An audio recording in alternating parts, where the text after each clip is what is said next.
నమస్తే. నేను మీ అశ్విని కుమార్. దాదాపు 9 నెలల కిందటే నేను ఒక వీడియో చేశాను. ముఖ్యంగా కేరళలో అప్పుడు శబరిమలై భక్తుల గురించి.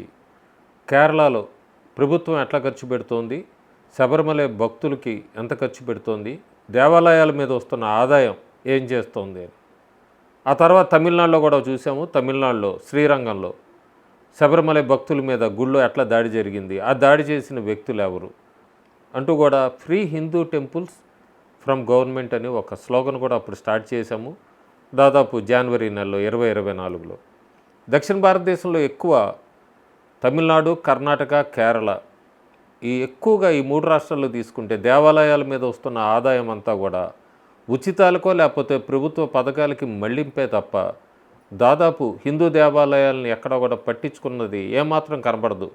దాదాపు 9 లక్షల దేవాలయాల్లో ఇప్పటికే 5 లక్షల దేవాలయాలు దీనస్థితిలో ఉన్నాయంటే 10 సంవత్సరాలు మోడీ ప్రభుత్వం కానీ అంతకు ముందున్న కాంగ్రెస్ ప్రభుత్వం ఎక్కడా కూడా దేవాలయాల మీద దక్షిణ భారతదేశంలో నేను మాట్లాడుతోంది ఇంకా తీసుకోవాల్సిన చర్యలు చాలా ఉన్నాయి. దాదాపు 5 లక్షల దేవాలయాలు, పురాతన దేవాలయాలు, ప్రసిద్ధి చెందిన దేవాలయాలు ఎవరు పట్టించుకునే వాళ్ళే లేరు. సో ఆ 9 నెలల కిందట free Hindu temples from government అని ఒక స్లోగన్ ఒక 10-15 రోజులు నడిచింది. తర్వాత అందరూ మర్చిపోయారు. ప్రస్తుతం మళ్ళీ ఇప్పుడు తిరుపతి లడ్డూ గురించి జరుగుతున్న ఈ వివాదాస్పదం మొదలవటం, దాని మీద 2 పార్టీలు, తెలుగుదేశం పార్టీ, వైఎస్ఆర్సీపీ ఒకళ్ళ మీద ఒకళ్ళు ఆరోపణలు చేసుకుంటున్నారు. బాగానే ఉంది. కానీ తిరుమల పవిత్ర గురించి, అలాగే తిరుపతి పుణ్యక్షేత్రం గురించి బయట ఏం మాట్లాడుకుంటున్నారు, ఎంతవరకు వెళ్ళిపోయింది ఇది అనేది అయితే అక్కడ పట్టించుకోవట్లేదు.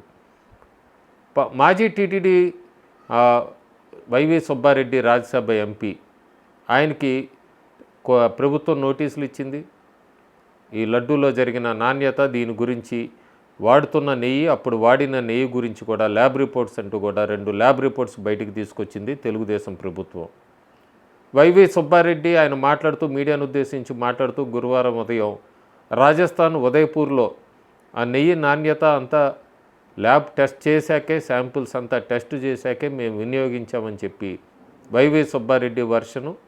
కర్ణాటక నుంచి ఎప్పుడు కూడా నందిని నెయ్యి వాడతారు, వాళ్ళైతే మేము ఎక్కడా పంపించలేదు తిరుమలకి అని చెప్తున్నారు. ప్రస్తుతం వినబడుతున్నది తమిళనాడు నుంచే ఆ నెయ్యి సప్లై అయిందని. వైఎస్ఆర్సీపీ ఏమో ఏ సవాలుకైనా సిద్ధము, మేము ఎక్కడా కూడా తప్పు చేయలేదు, వెంకటేశ్వర స్వామి సన్నిధిలో మా కుటుంబం అంతా కూడా వచ్చి ప్రమాణం చేస్తామని సుబ్బారెడ్డి చెప్తుంటే, తెలుగుదేశం పార్టీ అధినేత సాక్షాత్తు ముఖ్యమంత్రి తీసుకొచ్చిన ఈ ఎలిగేషన్ అనుకోవచ్చు, లేదా ఇది ఎలిగేషనే కాదు, చాలా పెద్ద క్రైమ్ ఒకవేళ నిజంగా జరిగి ఉంటే దీని మీద మాత్రం కఠినమైన చర్యలు తీసుకోవాలి. ఇప్పుడు ప్రస్తుతం నడుస్తున్నది గుజరాత్ నుంచి ఎన్డీడీబీ రిపోర్టును తీసుకొచ్చారు. ఆ రిపోర్ట్లో క్లియర్గా ఉంది ఆ నెయ్యి శాంపిల్ 12 జూలై తీసుకున్నట్టుగా. అట్లాగే దాని రిపోర్టు 23 జూలై. ఇక్కడ వైఎస్ఆర్సీపీ వాళ్ళ వాదన ఏంటంటే, తెలుగుదేశం పార్టీ అప్పుడు అధికారంలో ఉంది, జూలై నెలలో వాళ్ళు పరీక్షించాలి నెయ్యి ఏంటి, అక్కడ కొత్త ఈవో వచ్చారు, వాళ్ళ ఆధీనంలోనే ఉంది టీటీడీ అంతా కూడా, వాళ్ళు చేసిన తప్పుకి మా మీద అంటున్నారు, మా ప్రభుత్వం సమయంలో ఎక్కడా కూడా ఇలాంటి అవినీతి ఎక్కడా జరగలేదు అన్నది వాళ్ళు చెప్తున్న వర్షను. తెలుగుదేశం పార్టీ నాయకులు చెప్తున్న వర్షను అంతకు ముందే వచ్చింది. ఆ నెయ్యి అంతా కూడా డేట్ జూలై 12వ తారీఖుది, మేము అప్పుడు తెప్పించిన నెయ్యి మీదే మేము లడ్డూలు అన్నీ చేయించాము, అదే శాంపిల్స్లో ఫిష్ ఆయిల్, చేప ఆయిల్ ఉంది, అట్లాగే బీఫ్ అంతా కూడా ఉంది అని చెప్పి ఆ శాంపిల్స్ చెప్తున్నాయంటూ కూడా 2 రకాల రిపోర్ట్లు ప్రస్తుతం ఇప్పుడు సోషల్ మీడియాలో బాగా హల్చల్ అవుతున్నాయి. ఈ రిపోర్ట్లు ఎంతవరకు నిజమేంటి అనేది అయితే మనం కొన్ని రోజులు వేచి చూడాలి. ఎందుకంటే అసలు ఒక రిపోర్ట్లో అడ్రస్ టు టీటీడీ అని ఉంది, ఇంకో రిపోర్ట్లో ఎక్కడా కూడా సంబంధం లేదు. సో అది నిజమా కాదా అనేది అయితే కొన్ని రోజులు సమయం పట్టచ్చు. కానీ ప్రస్తుతానికి టీటీడీ దీని మీద జరుగుతున్న దుష్ప్రచారం కానీ, లేదా ఈ లడ్డూల విషయంలో జరుగుతున్న కాంట్రవర్సీ ఏ ప్రభుత్వం ఉన్నా కూడా చేయరాని నేరము. ఒకవేళ జగన్ ప్రభుత్వం ఉన్నప్పుడు చేస్తే వాళ్ళ మీద కఠిన చర్యలు తీసుకోవాలి, లేదా తెలుగుదేశం ప్రభుత్వం అధికారంలోకి వచ్చాక వాళ్ళు చేసిన తప్పైతే వాళ్ళ మీద కఠిన చర్యలు తీసుకోవాలి. దాదాపు తిరుమల గురించి మనం కొన్ని రోజుల కిందట కూడా చూసాము. కొండపైన మాంస విక్రయాలు ఇవంతా కూడా జరుగుతున్నట్టుగా అప్పుడు కొంతమంది యూట్యూబర్స్ వెళ్ళి దాన్ని బయటికి తీసుకొచ్చారు. చంద్రబాబు ప్రభుత్వం అవన్నీ కూడా తీయించివేసింది, కఠిన చర్యలు తీసుకుంది. తిరుపతి తిరుమల చుట్టూ ఒక 30 కిలోమీటర్ల రేడియస్లోనే దాదాపు 2019 నుంచి 24 మధ్యలో 50 చర్చిల పైన కొత్తగా వచ్చినాయని, అంతేగాక ఆంధ్రప్రదేశ్లో క్రిస్టియన్ కన్వర్షన్స్ పెరిగినాయన్న ఒక అపవాదం, లేదంటే ఒకటైతే ప్రస్తుతం నడుస్తుంది చర్చ, దానిలో నిజాలు ఎంత ఉన్నాయన్నది కూడా గవర్నమెంట్ వెలికి తీయాలి. కన్వర్షన్స్ పక్కకు పెడితే తిరుమల లాంటి పుణ్యక్షేత్రంలో అట్లాగే తిరుపతిలో కూడా చర్చిలకు ఎట్లా ఇచ్చారు పర్మిషను, చర్చిలు ఉండటం ఎంతవరకు సమంజసం, ఇవన్నీ కూడా దీని గురించి కూడా చర్చ జరగాలి. ఈ లడ్డూల టాపిక్ అంతా పూర్తిగా రాజకీయ కోణంలోకి వెళ్ళిపోతుంది. రాజకీయ కోణంలోకి వెళ్ళినప్పుడు అసలు విషయం బయటికి వెళ్తుంది. ఎందుకంటే కర్ణాటక వాళ్ళు నెయ్యి పంపించలేదు అంటున్నారు, తమిళనాడు ప్రభుత్వం నుంచి ఎవరు తెప్పించారు నెయ్యి లేదు. ఆ రాజ్యసభ ఎంపీ వైఎస్ఆర్సీపీ ఎంపీ వైవి సుబ్బారెడ్డి చెప్పినట్టు రాజస్థాన్ ఉదయపూర్ నుంచి తెప్పించారా అన్ని పరీక్షలు చేశాక.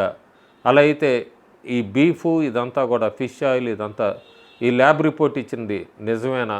మెయిన్ పాయింట్ ఇది, దీన్ని బయటికి తీయాలి. ఇప్పటికే ప్రభుత్వం అందుకే free Hindu temples from government అని ఎందుకంటారంటే, చర్చిలు వాళ్ళ ఆధీనంలో ఉంటాయి, ప్రభుత్వం ఆధీనంలో ఉండదు.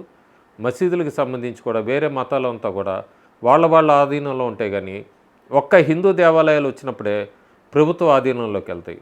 ప్రభుత్వ ఆధీనంలోకి వెళ్ళాక కూడా అక్కడ వస్తున్న ఆదాయాన్ని అంతా కూడా ఆలయాల అభివృద్ధికి వాటి మీద దృష్టి పెట్టరు. ప్రభుత్వాలు ఎవరున్నా సరే అక్కడ వాళ్ళు ఇచ్చే ఉచిత హామీలకో వీటికి ఉపయోగిస్తూ ఉంటారు తప్ప దేవాలయాల్ని మొత్తాన్ని కూడా అభివృద్ధి వైపు అనేది దాదాపు వాళ్ళకు వచ్చిన ఆదాయంలో ఒక 10% ఏదో ఖర్చు పెడుతున్నట్టుగా మనకి రిపోర్ట్స్ అన్నీ చెప్తున్నాయి. సో ఇప్పటికైనా వాటికన్ సిటీతో పోలుస్తున్నారు, దాదాపు తిరుమల వాటికన్ కూడా దాటిపోతుంది, చాలా ప్రసిద్ధి చెందింది. దక్షిణ భారతదేశం అనే కాదు, భారతదేశం మొత్తంలో కూడా తిరుమల అంటే అందరికీ తెలిసిందే. తిరుమల వెంకన్న స్వామి అంటే ఎంత భక్తి అనేది దాదాపు ఇప్పుడు లక్షల్లో వస్తున్నారు. సో వీళ్ళందరికీ కూడా పైనంతా రియల్ ఎస్టేట్ వ్యాపారం అయిపోయిందని చెప్పి బీజేపీ నాయకుడు భానుప్రకాష్ ఒకటి బయటికి తీసుకొని వచ్చి వెలుగులోకి తీసుకొచ్చారు. ఆక్రమణలు జరుగుతున్నాయంటూ కూడా ఆ రోజు ఆయన మీడియా వాళ్ళందరినీ వెంట పెట్టుకొని వెళ్ళి అక్కడంతా ఏం జరుగుతుందో చూపించారు. సో ఇది స్టేజ్ దాటకుండా, అట్లాగే ఈ లడ్డూల నాణ్యత గురించి కూడా, వాడుతున్న నెయ్యి వీటి గురించి, అక్కడే ఉచిత భోజనశాల గురించి కూడా చాలా విమర్శలు వచ్చినాయి. సీనియర్ సిటిజన్స్కి వీళ్ళందరికీ కూడా సరైన అక్కడ అన్ని ఫెసిలిటీస్ లేవన్న దాని మీద కూడా చాలా విమర్శలు వచ్చినాయి. భక్తులందరూ కూడా కంపార్ట్మెంట్లో వేచి చూస్తున్నప్పుడు వాళ్ళకు కూడా పాలు అవన్నీ ఇవ్వట్లేదు అన్నదైతే ఒక విమర్శ వచ్చింది. దాని ప్రస్తుతం ఇప్పుడున్న ప్రభుత్వం దాన్ని సరిదిద్దుతోంది.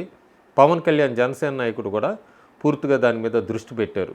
అంతేకాకుండా తిరుమలలో హిందువులు కాకుండా వేరే కులస్తులు ఎవరు కూడా పనిచేయడానికి వీల్లేదని చెప్పి ఆంధ్రప్రదేశ్ ముఖ్యమంత్రి దాన్ని తీసుకురావటం కూడా, చట్టం తీసుకురావటం కూడా చాలా అభినందించదగ్గ విషయమే. కానీ ప్రస్తుతానికి మాత్రం తిరుమల ఆ పేరుని, ఆ పుణ్యక్షేత్ర పేరుని మరింతగా బ్యాడ్గా వేరే దేశాలకో రాష్ట్రాలకో వెళ్ళకుండా ఇమీడియట్గా ఈ నెయ్యి వెనక ఏముంది, ఈ నెయ్యి సప్లై నిజంగానే బీఫ్ ఫిష్ ఆయిల్ ఉందా అనేది బయటికి రావాలి. దాని వెనక ఎవరున్నారో వాళ్ళని ఖచ్చితంగా శిక్షించాలి. అంతేకాకుండా మళ్ళీ ఒకసారి ఆ free Hindu temples from government అన్నదైతే మాత్రం మళ్ళీ ఆ స్లోగన్ ముందుకు రావాలి. అప్పుడే హిందూ దేవాలయాలన్నీ కూడా బాగుపడతాయి, అభివృద్ధి చెందుతాయి, సనాతన ధర్మం కూడా నిలుస్తుంది. Thank you.